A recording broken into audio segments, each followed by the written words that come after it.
موجود ہے ابرار صدیقی صاحب جو کہ چیئرمین ہے anti crime for human rights organisation. السلام علیکم ابرار صاحب۔ وعلیکم السلام۔ کیسے ہیں آپ؟ الحمدللہ، آپ سنائیں ٹھیک ہے؟ اللہ کا شکر، بالکل ٹھیک ٹھاک۔ ہمارے اس پروگرام روشن پاکستان میں آپ کو بہت بہت خوش آمدید۔ تھینک یو، بہت شکریہ آپ کا۔ اچھا ابرار صدیقی صاحب، سب سے پہلے تو میں چاہوں گا کہ یہ جو آپ کا ادارہ ہے اس کے حوالے سے ہمارے دیکھنے والے ناظرین کو کچھ بتائیں۔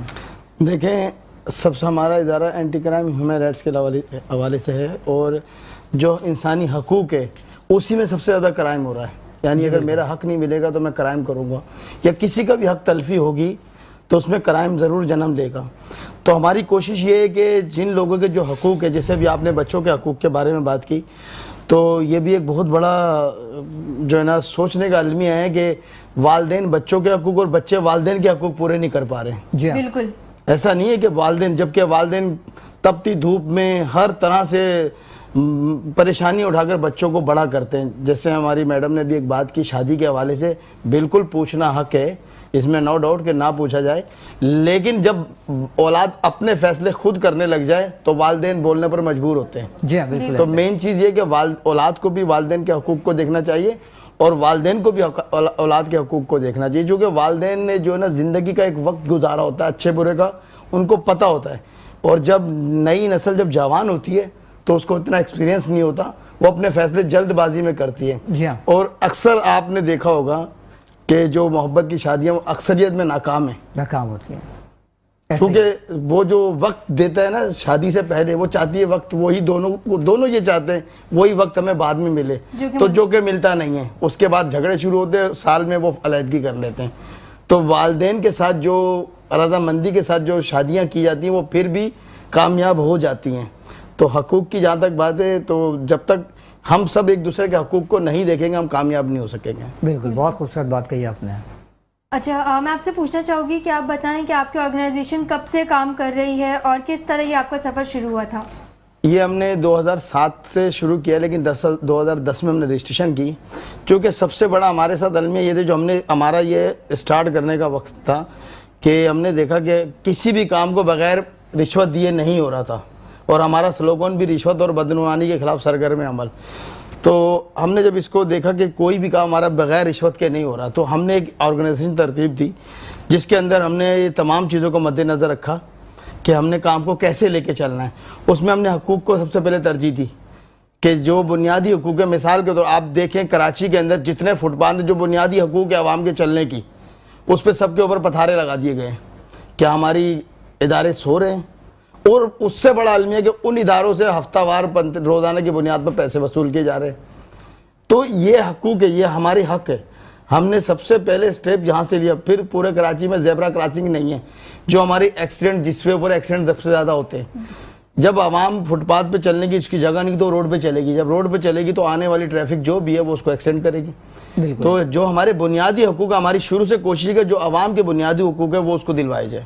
صحیح۔ اچھا، ہیومن رائٹس کے لیے آواز اٹھانا آج کل کے حالات میں کس قدر مشکل ہے، اور اگر اس پہ کام کرنا ہو تو کس طریقے سے کام کیا جائے؟ مشکلات تو بہت آتی ہیں جی، اصل میں سچ بولنے کے لیے نا مشکلات کا سامنا کرنا پڑے گا، بالکل، لیکن آپ اپنے ڈٹے رہیں اور اس بات کا یقین رکھیں کہ زندگی اور موت اللہ کے ہاتھ میں ہے۔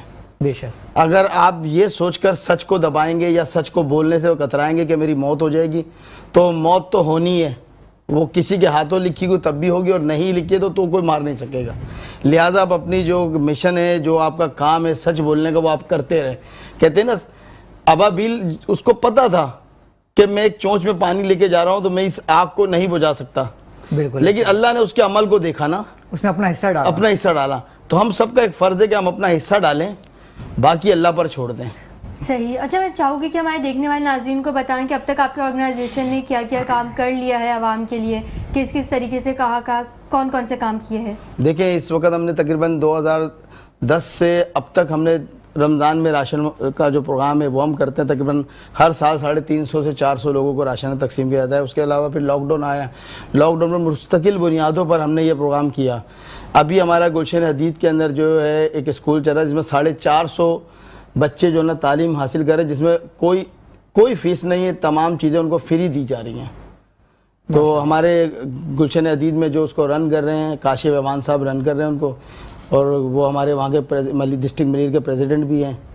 تو وہ سب چیزوں کو دیکھ رہے ہیں. باقی پھر مستقل ہم نے ایریا وائز ڈسٹرکٹ وائز ہم نے اپنے پریزیڈنٹ بنائے ہیں جو اس ایریا کے تمام مسائل کو دیکھ رہے ہیں. اچھا ابرار صاحب، جیسا کہ آپ نے کہا کہ آپ فٹ پاتھ پہ جو پتارے وغیرہ لگے ہوتے ہیں ان کے خلاف بھی کام کر رہے ہیں. اچھا یہ تو پورا ایک مافیا ہے، تو کبھی ایسا ہوا کہ آپ کو دھمکی وغیرہ آئی ہو؟ جی بہت دفعہ ایسا معاملہ ہوا کہ اصل میں دھمکی جو آتی ہے وہ آپ میں کیا کہوں سیاسی سرپرستی کی زیادہ اس میں معاملات ہیں. جب تک اداروں پہ سے سیاسی سرپرستی ختم نہیں ہوگی ہمارے ادارے صحیح نہیں ہو سکیں گے، معذرت اس کے لیے. لیکن ابھی تو ہمارے جو آرمی کے چیف ہیں انہوں نے تو کہہ دیا ابھی تو سب کے خلاف جو ہے ایکشن لیا جائے گا، کوئی کسی کی دھمکی نہیں چلے گی. بالکل میں سمجھتا ہوں کہ اس وقت اس ملک کو دیکھیں، میں تھوڑی سی ایک بات واضح کرتا چلوں کہ ہم نے 76 سال کی عمر میں ہمارے پاس جو 3 یا 4 ادوار جو آئے ہیں وہ فوج کے آئے ہیں، جس میں مشرف صاحب کا ہے، صدر ضیاء الحق صاحب کا ہے، جو میری زندگی کے باقی اس سے پہلے میں نہیں تھا تو مجھے پتہ بھی نہیں ہے، لیکن یہ 2 ادوار میری زندگی میں گزرے ہیں. اور میں نے دیکھا کہ ضیاء الحق صاحب کی 11 سال کی حکومت میں آٹا 3.5 اور 11 روپے پیٹرول تھا. اس کے بعد مشرف صاحب آئے 35 روپے لیٹر پیٹرول چلا، 60 روپے ڈالر تھا. یعنی یہ وہ دور گزرے 8 سال. لیکن مشرف صاحب کے بعد سے اب تک اگر 2008 یا 9 میں میرے ساتھ مشرف صاحب گئے ہیں، 8 سے لے کے 23 یہ اب 2023 تک آپ دیکھ لیں 13 سال میں 14 سال میں قیمتیں کہاں چلی گئیں. پھر ہمارے جو لوگ کہتے ہیں جی فوج کا احتساب کریں، فوج 80% کھاتی ہے، فوج یہ کرتی ہے. بھائی 80% کے اندر وہ اتنا کام کر کے چلے گئے، 20% میں کیا کام ہوا؟ مجھے تو پورے کراچی میں اب تک کوئی کام نظر نہیں آیا. بالکل ہم پچھلے تقریباً 79 سے میں اپنی زندگی کو آغاز کروں، ہوش جب سے سنبھال لیتے ہیں، تو میں نے تو ابھی تک کراچی میں صرف ایک دفعہ کام ہوتے ہوئے دیکھا، وہ بھی جو ہے نا مشرف صاحب کا دور تھا. اس کے بعد سے میں نے کوئی کام نہیں دیکھا کراچی میں. تو آپ نہیں سمجھتے ہیں کہ یہ سائنس سرکار جو ہماری سندھ کی کام کرتی ہے؟ دیکھیں سائنس سرکار اگر سندھ کی کام کر رہی ہوتی تو آج سندھ کی گلیوں کا یہ حال نہ ہوتا. سندھ میں لوگ پانی کے لیے ترس نہیں روتے اور روٹی کے لیے ترس نہیں روتے. پہلی بات تو یہ کہ جب ہم اپنے گھر سے مخلص نہیں ہیں تو ہم کہیں بھی مخلص نہیں ہو سکتے. سائنس سرکار کو پہلے اپنے گھر سے مخلص ہونا پڑے گا، چونکہ سندھ ان کا گھر ہے. اگر آپ نواز شریف کی بات کرتے ہیں، میں ان کو اچھا نہیں کہہ رہا ہوں کہ وہ بہت اچھے ہیں، لیکن نواز شریف نے اپنے پنجاب کو بنایا ہے. کے پی کی بات کرتے ہیں، انہوں نے اپنے کے پی کو بنایا ہے. سندھ کی بات کرتے تو کیا بنایا؟ آپ بھی سندھ میں رہتے ہیں، ہم بھی سندھ میں رہتے ہیں، کیا بنایا؟ مجھے تو کچھ نظر نہیں. کراچی میں آج کل ہم دیکھ رہے ہیں جگہ جگہ روڈ ڈل رہے ہیں، یہ جو نئی بس سروس شروع ہوئی ہے اور اس پہ تو ماشاءاللہ سے گانا بھی آ گیا ہے ابھی تو کیا کہنا چاہیں گے؟ دیکھیں جہاں تک بس سروس ہے تو مجھے بتائیں بس سروس میں عام لوکل آدمی کہاں سفر کر رہا ہے؟ اس کے لیے چنگچی بنا دیے. جتنے تعلیم یافتہ لوگ تھے ان کو چنگچی کے اوپر لگا دیا کہ ہمارے ملک کا تو یہ کراچی کا یہ المیہ ہے کہ ہمارے جو لوگ پڑھے لکھے لوگ ہیں ان کو جاب ہی نہیں ہے. اور جس کو انگوٹھا چھاپ ہے وہ کسی نے ایک بڑی خوبصورت بات کی ہے کہ ایک MBA کی ڈگری لینے والا ایک انگوٹھا چھاپ کے اندر جو ہے کام کر رہا ہے. بالکل یہ تو ایک المیہ ہے. سمی شیخ طریقے کر رہے ہیں اور ناکام ہو رہے ہیں پھر. اور یقین کریں کہ میرے پاس جو کلائنٹ آ رہے ہیں اب جو آتے ہیں وہ ڈائیورس ہی آتے ہیں. کیا وجہ ہے؟ کہ ان کی شادیاں کامیاب نہیں ہیں. یہ وجہ ساری جو اولاد جب تک ماں باپ کے حقوق پورے نہیں کرے گی، جو ماں باپ نے پال دیا، پال کے بڑا کر دیا، سب کچھ کر دیا، آج وہ ماں باپ بیمار پڑے ہوتے ہیں تو پوچھتے ہی نہیں ہیں، دوسروں کے لیے خدمت کے لیے آگے رہتے ہیں. اچھا سمیع صاحب، ہمیں جو ہے باتیں اسی طرح باتیں. ابرار صاحب آپ کی جانب آؤں گا کہ آپ کے مستقبل کے کیا پلانس ہیں آپ کی آرگنائزیشن کے؟ دیکھیں مستقبل میں انشاءاللہ ہمارا ایک تو ہم سارے ہیں کہ سمیع بھائی اور ہم ایک یہ جو رشتے والے معاملات ہیں اس کے اندر اس پیچیدگیوں کو دیکھیں جس کی وجہ سے ماحول خراب ہوتا ہے. ٹھیک ہے. تاکہ ہم اس کے اندر جو ہم دیکھ سکتے ہوں گے اپنے جس کے جو حقوق ہے وہ اس کے دلوائے جائیں. مثال کے طور پر ان کی طرف کوئی بچی کا یا بچے کے شادی کا معاملہ تو اکثر وہ جھگڑے کی طرف جائے تو وہ کس وجہ سے جا رہا ہے اس کو ہم دیکھیں اور جو اس کا حق ہے اس کو دلوایا جائے. دوسرا جیسے ہمارے پچھلے تقریباً 4 سال میڈیکل کیمپس ہم نے لگائے ہیں جس کو ہمارے ڈاکٹر حماد صاحب دیکھ رہے تھے. آنے والے دور میں ہم یہ چاہتے ہیں کہ ایک تو ہم اسکول کالجز اور یونیورسٹی میں آگاہی مہم چلائیں منشیات اور کرائم کی روک تھام کے لیے. بہت زبردست. چونکہ ہمارے پاس ہمارا ایک سبجیکٹ ہونا چاہیے. بالکل. کہ اس وقت آپ دیکھیں میں تو کراچی کی بات کروں گا تقریباً 75% لوگ منشیات میں لگے ہوئے ہیں. کوئی گٹکے میں کچھ اور اگر کچھ نہیں بچتا تو چھالیوں میں تو ہے ہی سپاری میں. اس میں ہماری لڑکیاں ہیں لڑکے ہیں نوجوان سب یہ اسکول کے اندر بچے لگے ہوئے چھالیوں میں. تو یہ سب سے بڑا المیہ ہمارا سوچنے کا. اگر اس کو ہم نے آج کنٹرول نہیں کیا تو آنے والا آج تو اگر 75% کل 100% ہوگا. تو ہمارا ایک یہ کہ آنے والے دور میں انشاءاللہ بہت جلد ہم ایک ہاسپٹل کا کام کریں گے جو منشیات کے جو مریض ہیں ان کا علاج کرا جائے. جیسے ہم نے ابھی بچوں کا اسکول بنایا اسٹیل ٹاؤن میں، اسی طرح ہم یہاں ایک فری کورس کریں گے اور میڈیکل کیمپ اس کی بنیاد پر مستقل علاقوں میں لگاتے رہیں گے تاکہ منشیات کے جو مریض ہیں وہاں سے وہ صحت یابی حاصل کریں.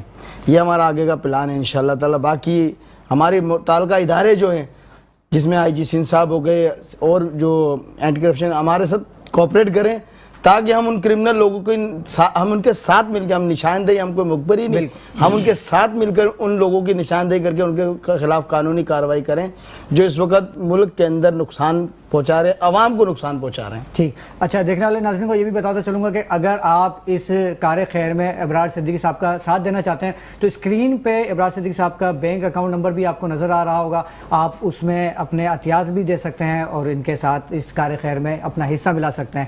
اچھا ابرار صاحب، کوئی دیکھنے والے ناظرین کو آخری پیغام دینا چاہیں گے کیونکہ ہمارا وقت اس وقت اپنے اختتام کی جانب میں آپ کو اولاد کے حوالے سے ایک چھوٹا سا میسیج ضرور دوں گا کہ بچی ہو یا بچہ ہو، والدین کو چاہیے کہ ان کا فرینڈ دیکھیں کہ ان کے فرینڈ کون ہیں اور ان کی فیملی بیک گراؤنڈ کیا ہے ان فرینڈ کا. چونکہ مین مقصد یہ کہ دوستی مقصد نہیں ہے، دوستی کے ساتھ اس کے جو فیملی ہیں ان کو دیکھنا ضروری ہے. اگر اچھی فیملی ہے، لڑکی یا لڑکا اچھے ہیں تو ان کی دوستی اچھی ہے، نہیں تو اس سے بہتر یہ کہ والدین، والد اور والدہ بہتر یہ کہ اپنے بچوں سے خود دوستی کر لیں. زبردست، کیا بات ہے.